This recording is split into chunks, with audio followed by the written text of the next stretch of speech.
পৌষ মাসের শেষ দিনে গ্রাম বাংলায় পালিত হয় এক হারিয়ে যাওয়া ঐতিহ্য আলুর দম মেলা।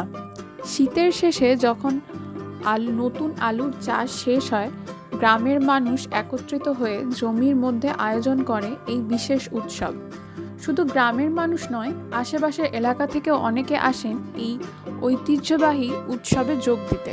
জমির ধারে বসে দল বেঁধে খাওয়া দাওয়া আর হাসি ঠাট্টায় মেতে ওঠার এক দৃশ্য একসময় বাংলার গ্রামের প্রাণ ছিল।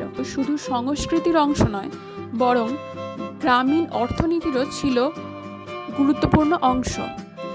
আমাদের দায়িত্ব এই ঐতিহ্যগুলোকে নতুন প্রজন্মের কাছে তুলে ধরা।